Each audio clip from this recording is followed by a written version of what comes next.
Oi, meu nome é Natália e hoje nós iremos dar início a uma nova série aqui do Fronteiras Livres, chamada Fronteiras Desenha. Em junho de 1959, o economista Ludwig von Mises ministrou uma série de palestras na Argentina, cujas transmissões seriam mais tarde editadas por sua mulher, Margaret von Mises, e assim nasceria o livro As 6 Lições. Nesse primeiro episódio, trataremos da primeira lição intitulada O Capitalismo. É muito comum ouvirmos pessoas se referirem a capitães da indústria como o rei do chocolate, o rei do algodão ou o rei do automóvel. Essas expressões mostram que, na mentalidade popular, os industriais de hoje são semelhantes aos reis e lordes da antiguidade. Mas, na realidade, a diferença é enorme, pois um rei do chocolate absolutamente não rege, ele serve, dependendo completamente dos clientes a quem presta serviço para manter seu reino. Logo, se, em algum dia, ele deixar de prover o serviço mais eficiente ou mais barato, perderá seu título. 200 anos atrás, antes do advento do capitalismo, não funcionava assim. O status social de uma pessoa era herdado de seus ancestrais e praticamente inalterável. Se nascesse como pobre camponês, caso de mais de 90% da população, morreria como pobre. Se nascesse rico, ou seja, pertencente à nobreza, morreria na mesma situação. Contudo, no início do século XVIII, a população rural se expandiu e passou a haver um excesso de gente no campo. Assim, simplesmente não havia mais trabalho para essa população. A situação começou a ficar particularmente insustentável na Inglaterra, na qual, dos cerca de 6 milhões de habitantes, quase 2 milhões eram indigentes que simplesmente não conseguiam mais ser absorvidos pelo sistema feudal. Os governantes da época estavam cientes da situação, mas não faziam ideia do que fazer. É nessa situação de grave crise social que começa a nascer o capitalismo. Alguns dos pertencentes desse grupo de miseráveis desempregados começaram a se juntar e formar pequenos negócios capazes de produzir coisas simples, como sapatos, ferramentas para a agricultura ou até mesmo um pão quentinho.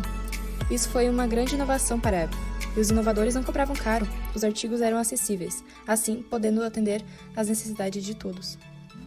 Não se engane, eles não estavam cobrando preços baixos porque eram bonzinhos, mas sim motivados pelo desejo de vender mais, assim obtendo mais lucro e pelo desejo de ascender socialmente.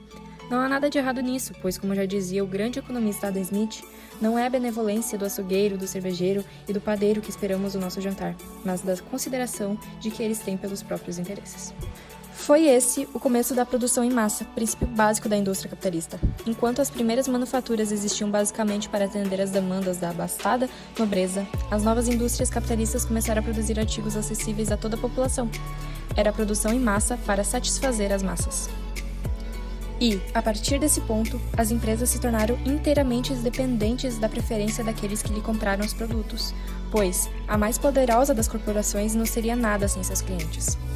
No início do século XX, era corrente dizer que as companhias de estrada de ferro eram demasiadamente grandes e poderosas, sendo monopolistas, tornavam impossível a concorrência. Argumenta-se que, no setor de transporte, o capitalismo havia chegado em uma fase na qual destruía a si próprio. O que se ignorava era que o poder das ferrovias dependia da sua capacidade de ofertar à população um meio de transporte superior a qualquer outro no momento. Evidentemente, teria sido absurdo competir com uma dessas grandes estradas de ferro pela implantação de uma nova ferrovia paralela à anterior, quando a primeira já era suficiente. Todavia, mesmo assim, outros concorrentes não tardaram a aparecer, pois a livre concorrência não significa que possa prosperar pela cópia exata daquilo já feito, mas sim pela criação de algo completamente novo, e é essencial que não existam barreiras para a implantação dessa novidade. Desta forma, a concorrência imposta a ferrovias pelo surgimento de ônibus, automóveis, caminhões e aviões acabou completamente com seu domínio no transporte de passageiros, e hoje já não se escuta mais falar sobre os magnatas das estradas de ferro. Foi esse poder da livre concorrência, de incentivar inovações, o responsável por, tão rapidamente, renovar a face terra. Na Inglaterra, no início do século XVIII, o território só podia dar sustento a 6 milhões de pessoas com péssimas condições de vida.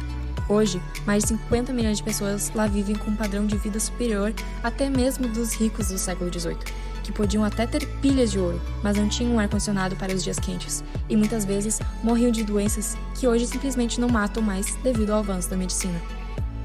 Mesmo com todos esses benefícios, o capitalismo foi incessantemente criticado. Geralmente, até admite-se que sua capacidade de produzir riqueza é excelente, mas reclama-se que o sistema peca na distribuição. Como seria justo um jogador de futebol, um artista de televisão ou um grande empresário ganhar tanto, enquanto várias pessoas mal recebem o suficiente para se sustentar? Não seria melhor redistribuir essa riqueza? Essa visão tem dois grandes erros. Primeiramente, assume-se que o capitalismo é um jogo de soma zero.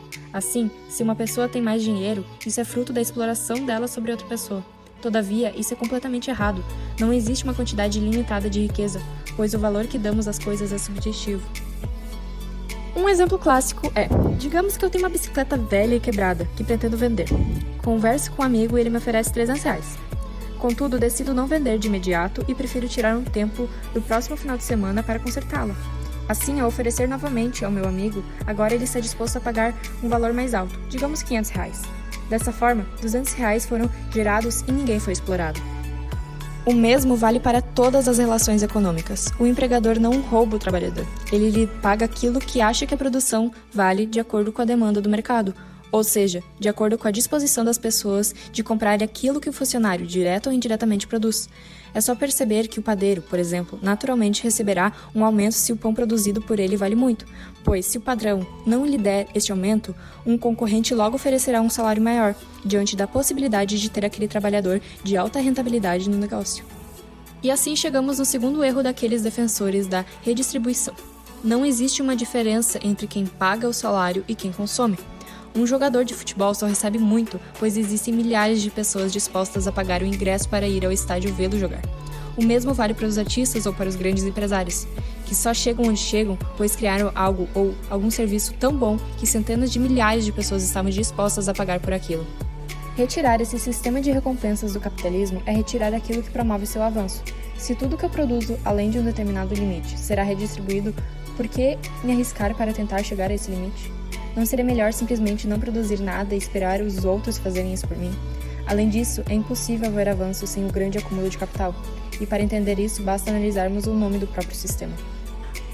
O capitalismo foi assim batizado não por um simpatizante do sistema, mas sim por alguém que o via como algo a ser destruído.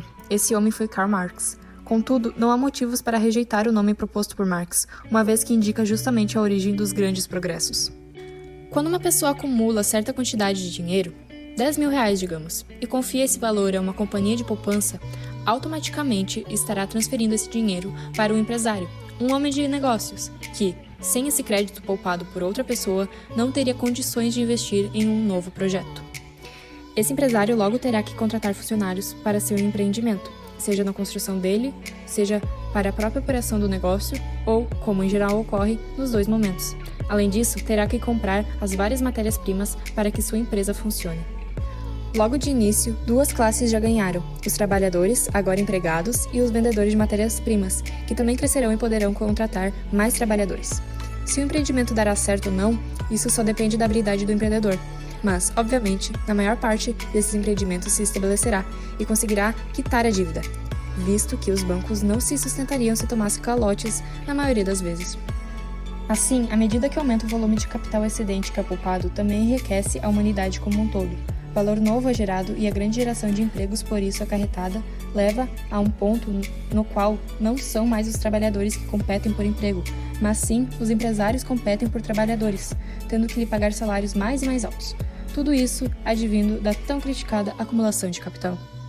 É preciso lembrar, contudo, que nas políticas econômicas não ocorrem milagres. Todos já ouviram falar sobre o chamado milagre econômico alemão, a recuperação germânica após sua derrota e destruição na Segunda Guerra Mundial. Mas não houve milagre. Houve tão somente a aplicação dos princípios da economia do livre mercado, dos métodos do capitalismo.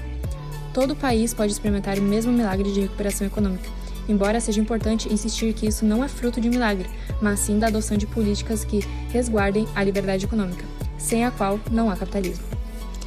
Obrigada por assistir até aqui. Não esqueça de deixar seu like, comentar o que achou e compartilhar com seus amigos.